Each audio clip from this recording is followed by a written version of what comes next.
എല്ലാ കൂട്ടുകാർക്കും നല്ലൊരു ദിവസം ആശംസിച്ചുകൊണ്ട് നമുക്ക് നേരെ ജാനകിയുടെ അഭിയുടെ ഇന്നത്തെ നല്ലൊരു വിശേഷം കേട്ടാലോ.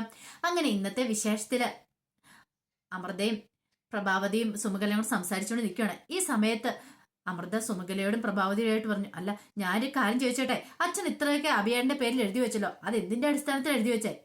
ഇപ്പൊ എനിക്കൊക്കെ ഇവിടെ ഈ കുടുംബത്തിൽ എന്താ പങ്കിരിക്കണേ ഒന്ന് ആലോചിച്ച് നോക്കിയേ.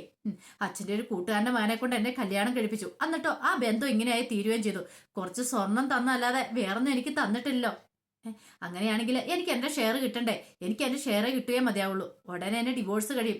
ഡിവോഴ്സ് കഴിഞ്ഞ് കഴിയുമ്പോൾ എനിക്ക് ജീവിക്കണ്ടേ? അപ്പൊ അതിന്റെ പേരിൽ ഇനി ഈ കുടുംബത്തിൽ ഒരു പ്രശ്നം ഉണ്ടാക്കട്ടെ എനിക്ക് സമ്മതമല്ല. അതുകൊണ്ട് എത്രയും പെട്ടെന്ന് തന്നെ എനിക്ക് എന്റെ വീതം കിട്ടണം, എനിക്കും ജീവിക്കണം. ഞാൻ ചില തീരുമാനങ്ങളൊക്കെ മനസ്സിലെടുത്തിട്ടുണ്ട്. ഇത് അമ്മ പോയി അച്ഛനോട് പറയണം എന്നൊക്കെ പറഞ്ഞിട്ട് അമൃത അങ്ങ് വെട്ടിത്തിരിഞ്ഞു പോവാണ്. സുമംഗല പറഞ്ഞു, കേട്ടില്ലേ അവള് പറഞ്ഞേ? അവള് പറഞ്ഞതിൽ ന്യായമില്ലേ? പ്രഭാവതി, ഇവിടെ നീ കൊടുത്തിട്ടുണ്ടെങ്കിൽ നിനക്ക് എന്നും ഇങ്ങനെ നിൽക്കാനായിട്ടേ പറ്റുള്ളൂ. ഞാൻ പറയാനുള്ളത് പറഞ്ഞു. ഇല്ല, ഇനി നിന്റെ ഇഷ്ടം പോലെ ചെയ്യാൻ പറഞ്ഞിട്ട് സുമംഗല അങ്ങോട്ട് അങ്ങോട്ട് പോവാണ്. പ്രഭാവതി ആ പടം വെട്ടിലാകപ്പെട്ട അവസ്ഥയിൽ നിൽക്കുകയാണ്. ആ സമയം അജയ് നേരെ അബിയുടെയും ജാനകിയുടെ അടുത്തേക്ക് വരുവാണ്. ആ നിരഞ്ജനയും കൂടെ അങ്ങോട്ട് വന്നു. പിന്നീട് അബിയോടായിട്ട് പറഞ്ഞു, എന്നാലും ഇത്രയ്ക്കൊന്നും ഞങ്ങൾ പ്രതീക്ഷയില്ല എന്ന് പറയണം. എല്ലാം ഒരു ദിവസം കൊണ്ട് കൈപ്പിടിയിൽ ഒതുക്കിയെടുക്കാന്ന് മോഹിച്ചല്ലേന്ന് ചോദിക്കുക. ഇത് കേട്ടത് അബി പറഞ്ഞു, നീ എന്തൊക്കെയാ അജയ് പറയണെന്ന് ചോദിക്കുക. ഒരിക്കലും ഞാൻ അങ്ങനെയൊന്നും വിചാരിച്ചിട്ടല്ല അച്ഛൻ എന്റെ പേർക്ക് അത് എഴുതി വെച്ച. വേണ്ട, കൂടുതലും നാടകം ഒന്നിനും കളിക്കണ്ട. ഇപ്പോഴല്ലേ കാര്യങ്ങളൊക്കെ ഞങ്ങൾക്ക് വ്യക്തമാണെന്ന് പറയണം. ഇത് കേട്ടതും ജാനകി പറഞ്ഞു, അജയ് നീ എന്തൊക്കെയാ പറയണേന്നറിയാവോ? ഞാൻ നല്ല വ്യക്തിയോട് കൂടി തന്നെ എടുത്തി പറയണേ. എന്താ പറയണെന്ന് എനിക്ക് നന്നായിട്ടറിയാം. എന്നാലും ഈ നിൽക്കുന്ന അഭിറാമിനെ ഒരു കാരണവശാലും ഞാൻ എന്റെ ഏട്ടനായിട്ട് അംഗീകരിക്കാൻ തയ്യാറുള്ളതെന്ന് പറയണം. പെട്ടെന്ന് നിരഞ്ജന പറഞ്ഞു, അജയ് നീ എന്താ പറയണെന്ന് നിനക്കറിയാവോ? ഇങ്ങനെയൊന്നും പറയരുത്. ആരൊക്കെ എന്തൊക്കെ പറഞ്ഞാലും നിന്റെ ഏട്ടൻ തന്നെയാ, നിന്റെ സ്വന്തം ചോര തന്നെയാ. ഒരമ്മയുടെ മക്കളല്ലെന്നല്ലേ ഉള്ളൂ.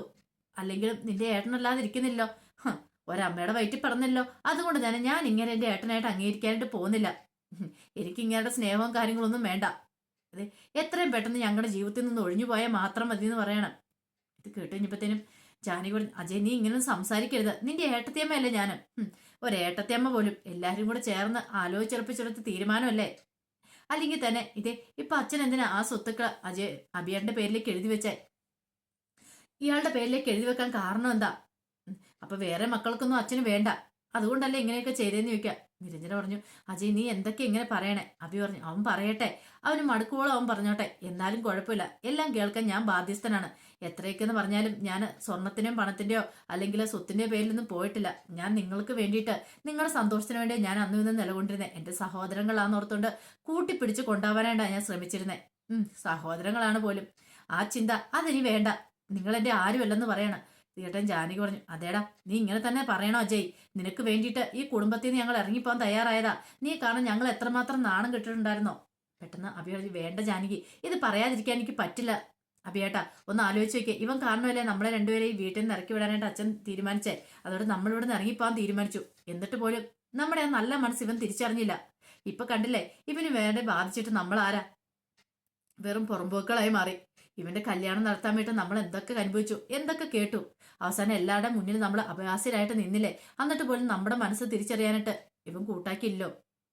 ഒരു പക്ഷെ എന്നെ പറഞ്ഞാൽ മതി, അല്ലാതെ എന്ത് ചെയ്യാനെന്ന് ജാനകി പറയാണ്. ഇത് കേട്ടോ അജയ് പറഞ്ഞു, ഇങ്ങനെ സെന്റിമെന്റ്സ് എന്തോ അടിച്ചിട്ട് ഒരു കാരണവശാലും നിങ്ങൾ ഞങ്ങളുടെ കുടുംബത്തിൽ കയറിയിരിക്കാൻ നോക്കണ്ട. എന്നാ ആ ഫോട്ടോ അടിച്ച് തകർത്ത് കളഞ്ഞു. ആ ഫോട്ടോയുടെ സ്ഥാനത്ത് അവിടെ വേറെ അതിനേക്കാളും ഗംഭീരമായിട്ടൊരു ഫോട്ടോ ഉയർന്നു വരും. പക്ഷെ അതിനകത്ത് നിങ്ങൾ രണ്ടുപേരും ഉണ്ടാകത്തില്ലെന്ന് പറയണം. അതിനകത്ത് നിരഞ്ജന നീ ഉണ്ടാവും, പക്ഷെ എങ്കിൽ ഇവർ രണ്ടുപേരും ഉണ്ടാകത്തില്ലെന്ന് പറയാം.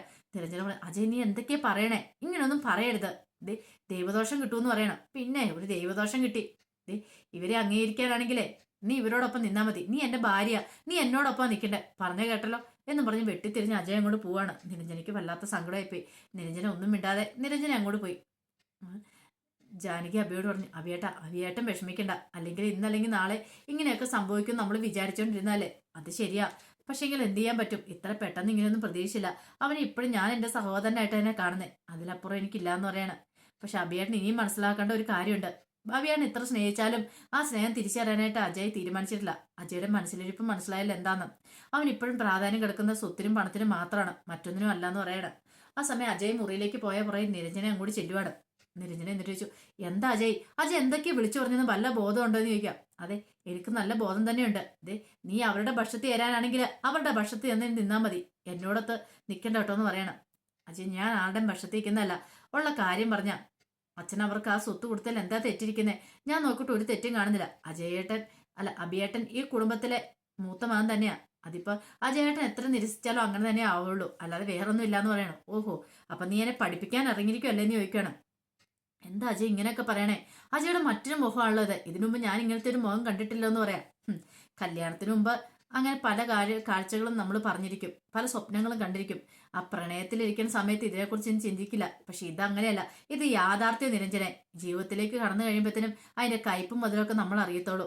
പക്ഷെ ഇപ്പോഴും നിന്റെ വിചാരം എന്താ? ആ മണ്ണപ്പം ചുട്ടു കളിക്കുന്ന ആ പ്രായമാന്ന്, അതൊക്കെ കഴിഞ്ഞു. ബിസിനസ്സിലേക്ക് കാര്യങ്ങളൊക്കെ കടന്നിരിക്കുക. ഈ സമയത്ത് നീ എന്നോടൊപ്പം നിൽക്കണ്ടേ, അല്ലാതെ അവരോടൊപ്പം അല്ലെന്ന് പറയും.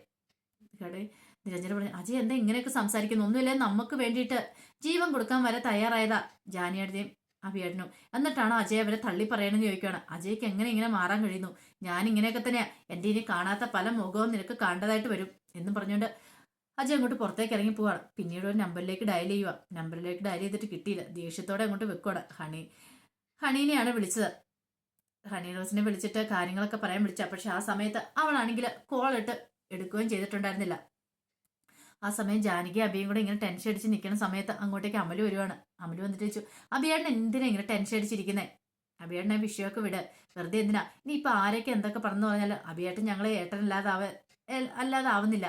അഭിയേട്ടൻ എന്റെ മൂത്ത ഏട്ടൻ തന്നെ, അന്നും ഇന്നും ഒന്നും ഞാൻ അങ്ങനെ തന്നെ കാണത്തുള്ളൂ എന്ന് പറയാ.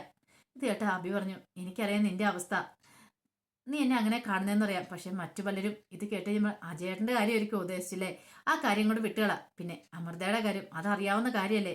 അവൾ ആരെങ്കിലും പറയുന്നതിനൊപ്പം തന്നെ അങ്ങ് ചലിച്ചു മുന്നോട്ട് പോയിക്കോളും, അതിനപ്പുറത്തേക്കൊന്നുമില്ല. പക്ഷേങ്കിൽ ഏട്ടാ, ഒരു കാര്യം ഞാൻ പറയാം, ഈ കുടുംബത്തെ ഇത്രയും കരകയറ്റി വെച്ച ഏട്ട ഒറ്റൊരാളാ. ഏട്ടനില്ലായിരുന്നെങ്കിൽ ഒരിക്കലും ഈ അളകാപുരി നിന്നതോടുകൂടി നിലനിൽക്കില്ലായിരുന്നു പറയാണ്. ജാനകി പറഞ്ഞു, അത് അമലിനെങ്കിലും അറിയാലോ, അത് മതിയെന്ന് പറയണേ. ജാനിയടുത്ത് എന്താ ഇങ്ങനെയൊക്കെ പറയണേ?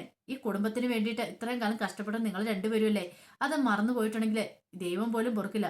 ഒരു പക്ഷേങ്കിൽ അജയേട്ടൻ ഇന്നിപ്പോ ഏട്ടനെ തള്ളി പറഞ്ഞിട്ടുണ്ടെങ്കിൽ നാളെ ഒരു നിമിഷം അജയേട്ടന്റെ കണ്ണീന്ന് ഒരിറ്റ് കണ്ണീർത്തോളം ഇങ്ങനെ വീണിരിക്കും. ഈ പറയുന്ന അഭിയേട്ടനെയും ജാനിയടുത്തെ ഓർത്തിട്ട് നിങ്ങളുടെ മനസ്സിന് നന്മ ഇപ്പോഴും തിരിച്ചറിയാൻ പറ്റിയിട്ടില്ല. അതുകൊണ്ടാണ് ഇങ്ങനെയൊക്കെ സംഭവിച്ചിരിക്കുന്നത്. ഞാൻ എന്തൊക്കെ പറഞ്ഞാലും എന്റെ അഭിയേട്ടനെ തള്ളി പറയാണ്ട് ഞാൻ സമ്മതിക്കില്ല എന്ന് പറഞ്ഞിട്ട് അമൽ അങ്ങോട്ടേക്ക് പോവാണ്. ഈ സമയം ജാനകി അബിയോട് പറഞ്ഞു, കണ്ടില്ല അവന്റെ സ്നേഹം എത്രമാത്രമാണ്? അവൻ അത്രമാത്രം നമ്മളെ സ്നേഹിക്കുന്നുണ്ട്. ഒരു പക്ഷെ അപർണനെ ഇങ്ങോട്ട് കൂട്ടിക്കൊണ്ടു വന്നേ ഈ കുടുംബത്തിലെ പ്രശ്നങ്ങളെല്ലാം മാറും, അല്ലെങ്കിൽ മാറ്റണമെന്ന് കരുതിയിട്ടായിരുന്നു. പക്ഷെ ഇപ്പൊ അത് കുഞ്ഞുമേ കുരു എന്ന് പറഞ്ഞ പോലെ നമ്മുടെ കഴുത്തി ചുറ്റി ഒരു പാമ്പാന്നുള്ള കാര്യം ഇപ്പോഴല്ലേ അറിയണേ. അപർണ ഒരിക്കലും കൂട്ടിക്കൊണ്ട് വരില്ലായിരുന്നു, ഞാനാ ചെയ്ത് തെറ്റ് എന്ന് അബിയോട് പറയണം. അബി പറഞ്ഞു, അതിപ്പോ വരാനുള്ള വഴി തങ്ങലെന്ന് പറഞ്ഞാല് അവൾ ഇങ്ങോട്ട് വരണമെന്നായിരുന്നു വിധി. ഈ കാര്യങ്ങളൊക്കെ പുറത്തറിയണമെന്നായിരുന്നു. അതുകൊണ്ട് ഇനിയിപ്പോ ആ കാര്യത്തിൽ പേടിക്കണ്ട. എന്താന്ന് വെച്ചിട്ടുണ്ടെങ്കിൽ അത് നടക്കട്ടെ, അതിനേക്കാൾ അപ്പുറം വേറൊന്നുമില്ല. നമ്മളല്ലോ എല്ലാം ദൈവമല്ല തീരുമാനിക്കണമെന്ന് പറയാണ്. ആ സമയം ഉണ്ണിത്താനും തമ്പിയും കൂടെ കാണുവാണ്. ഉണ്ണിത്താൻ പറഞ്ഞു, അയാളുടെ പരിസര ബന്ധത്തെക്കുറിച്ചൊന്നും അല്ല തമ്പി നമ്മളിപ്പോൾ അന്വേഷിക്കണ്ടേ, അയാൾ എന്ത് വേണം ചെയ്യട്ടെ, പക്ഷേങ്കിൽ നമ്മൾ നമ്മുടെ മക്കളുടെ കാര്യം നമ്മൾ ചിന്തിക്കേണ്ടതെന്ന് പറയാണ്. ഇതിന് തമ്പി പറഞ്ഞു, അത് ശരിയാ, ആ റിസോർട്ട് അവന്റെ പേരിൽ എഴുതി കൊടുത്തിട്ടുണ്ടെങ്കിൽ അതിന്റെ പിന്നെ വ്യക്തമായ ലക്ഷ്യം ആ സൂര്യനാരായണനുണ്ട്. കാരണം സൂര്യയുടെ അമ്മ സുമംഗല തന്ത്രമായിട്ട് കാര്യക്കാർ നീക്കിയതാ. കാരണം പ്രഭാവതിയുടെ അയാളുടെ പേരിൽ സൂര്യനാരായണന്റെ പേരിലുമാണ് സ്വത്തുക്കളൊക്കെ. കാരണം നാളെ ഒരു കാരണവശാലും അവി എന്തേലും പറഞ്ഞു വന്നിട്ടുണ്ടെങ്കിൽ പ്രഭാവതിയുടെയും കൂടെ അനുമതി വേണം. അതുകൊണ്ട് തന്ത്രപരമായിട്ട് കളിച്ച് അവർ രണ്ടുപേരുടെയും പേരിലേക്ക് ആക്കിയത്. പക്ഷെങ്കിൽ എന്നും പറഞ്ഞുകൊണ്ട് അത് അബിക്ക് അവകാശപ്പെട്ട അല്ലാതാവുന്നില്ലോ തമ്പി എന്ന് പറയാണ്. അത് ശരിയാ, അവനും കൂടെ അവകാശപ്പെട്ട. അല്ല ഞാൻ ഒരു കാര്യം ചോദിച്ചിട്ടെ, ഈ ബിസിനസ് മാത്രം സൂര്യനാരായണനുള്ളോ, വേറൊന്നും ഇല്ലേന്ന് ചോദിക്കാം. ബിസിനസ് മാത്രമേ ഉള്ളൂ, പിന്നെ ഒന്ന് രണ്ട് മാളുണ്ട്, അതൊക്കെ ഉള്ളൂ. ഓഹോ, അപ്പൊ ചുരുക്കം പറഞ്ഞ എന്റെ മോള് അവിടെ നിന്നിട്ടുണ്ട് കഷ്ടകാലം. എന്റെ മോൾക്കൊന്നും കിട്ടില്ല എന്നർത്ഥം. എന്റെ മോള് വല്ല ജോലിക്കും പോയാൽ ജീവിക്കാം. അതുകൊണ്ടല്ലേ ഈ ബിസിനസ് ഇതും കൊണ്ടൊക്കെ ഇന്ന് എങ്ങനെ പോകാനായിട്ടാ? എന്റെ മോളോട് ആദ്യം ഞാൻ പറഞ്ഞ വേണ്ട, നീ UK പോ, അവിടെ പോയി സന്തോഷത്തോടെ ജീവിക്കാന്ന്. ഓരോന്നിനൊക്കെ പറഞ്ഞാൽ മനസ്സിലാകത്തില്ല, അവസാനം കിട്ടിക്കഴിയുമ്പോഴാണ് മനസ്സിലാവുള്ളൂ എന്ന് പറയണം.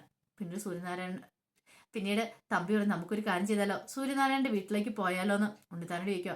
ഉണ്ണിത്താൻ പറഞ്ഞു, വേണ്ട, ഇപ്പൊ പോകാൻ വരട്ടെ, ഇപ്പൊ പോയിട്ടുണ്ടെങ്കിൽ ശരിയാവത്തില്ല.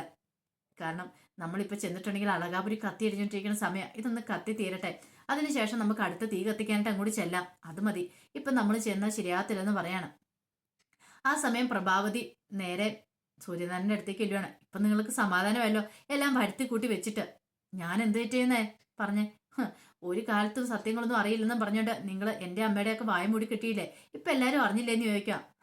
അത് അവള് തന്ത്രപുരം കണ്ടെത്തിയതല്ലേ ആ അപർണ. പക്ഷെ അതുകൊണ്ട് എന്ത് നേട്ടം ഉണ്ടായത്? എന്റെ അഭി ഒരിക്കലും എന്റെ മോനല്ലാതാവുന്നില്ല. അവൻ എന്റെ മോൻ തന്നെയാന്ന് പറയണം. നിങ്ങൾ നാഴിക 40 വട്ടം പറയുന്നുണ്ടല്ലോ നിങ്ങളുടെ മോനാന്ന്. ഒരിക്കലെങ്കിലും നിങ്ങളുടെ ബാക്കി മക്കളെ അവനെ അംഗീകരിക്കാൻ തയ്യാറായിട്ടുണ്ട് ഇല്ലല്ലോ എന്ന് പറയാണ്. ഇത് കേട്ടതും സൂര്യനാരായണൻ പറഞ്ഞു, എന്ന് പറഞ്ഞോണ്ട് അവൻ എന്റെ മോനല്ലാതാവുന്നില്ല. അവൻ കഴിഞ്ഞിട്ട് എനിക്ക് മറ്റാരും ഉള്ളൂ. അത് നീ മനസ്സിലാക്കണം. അതെനിക്കറിയാം. അതുകൊണ്ടാണല്ലോ ഇങ്ങനെയൊക്കെ സംഭവിച്ചേ. ഞാൻ നോക്കിയിട്ട് ഒരു പോംവഴി മാത്രമേ കാണുന്നുള്ളൂ. നിങ്ങൾ ആ വിൽപ്പത്രം റദ്ദാക്കണം. റദ്ദ് ചെയ്തിട്ട് എന്താണെന്ന് ചെയ്യണമെന്ന് പറയാം. അതിന് വെച്ച വെള്ളം നീ അങ്ങോട്ട് മാറ്റി വെച്ചാരെ. ഒരു കാരണവശാലും അത് ഞാൻ റദ്ദാക്കാൻ പോകുന്നില്ല. എന്റെ അബിക്കുള്ള ഒരു കാരണവശാലും അവര് പിന്നെ ഒറ്റയായി പോകരുത്. നാളെ ഇവിടെ നിന്ന് ഇറങ്ങേണ്ടി വന്നിട്ടുണ്ടെങ്കിൽ അവരും തെരുവിലേക്ക് ഇറങ്ങേണ്ടി വരില്ല. അതുകൊണ്ട് അത് പ്രതീക്ഷ ഞാൻ ചെയ്ത കാര്യമാണ്. പക്ഷെ പ്രഭാവതിക്ക് അങ്ങോട്ട് ഇഷ്ടപ്പെട്ടില്ല. പ്രഭാവതി ചാടി തുള്ളി അങ്ങോട്ട് പോവാണ്. ആ സമയം ജാനകി അബിയുടെ അടുത്തേക്ക് എന്നു.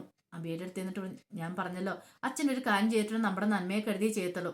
ആ റിസോർട്ട് നമ്മുടെ പേരിൽ എഴുതി വെച്ചിട്ടുണ്ടെങ്കിൽ നാളെ നമ്മൾ തെരുവിലേക്ക് ഇറങ്ങി അനാഥരായി നിൽക്കരുത് എന്ന് കരുതി മാത്രമാണ്. അതുകൊണ്ട് എൻ്റെ അഭിപ്രായത്തിൽ ആ റിസോർട്ട് ഇനിയിപ്പം റദ്ദ് ചെയ്യേണ്ട കാര്യമൊന്നുമില്ല. അച്ഛനോട് പറഞ്ഞ് റദ്ദ് ചെയ്യേണ്ട കാര്യം അബിയേട്ടനില്ല എന്ന് പറയണം. ജാനകി നീ എന്തൊക്കെയാ പറയണേ? എനിക്കൊന്നും മനസ്സിലാകുന്നില്ലെന്ന് പറയാം. നീയും അവരോടൊപ്പം ആയോ? അവരെ പോലെ ചിന്തിക്കാൻ തുടങ്ങിയെന്ന് ചോദിക്കും. അല്ല അബിയേട്ടാ, എന്റെ അവസ്ഥ കൊണ്ട് ഞാൻ പറഞ്ഞു പോകുന്ന.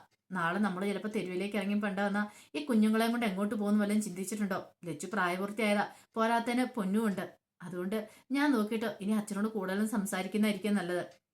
നമ്മുടെ പേരിലുള്ള നമ്മുടെ പേരിൽ തന്നെ കിടക്കട്ടെ. അല്ലെങ്കിൽ നമുക്കിനി എന്ത് ചെയ്യാൻ പറ്റും? അപർണയെ ഞാൻ തന്നെ ഇങ്ങോട്ട് വിളിച്ചോണ്ട് വന്നേ. അവള് നമുക്കുള്ള കുഴി തോണ്ടുമെന്ന് ഞാൻ വിചാരിച്ചില്ല. പക്ഷെ ഇതങ്ങനെ വെറുതെ വിടാൻ ഞാൻ ഉദ്ദേശിച്ചിട്ടില്ല അബിയേട്ടാ. എന്ത് ചെയ്യണമെന്ന് എനിക്കറിയാം.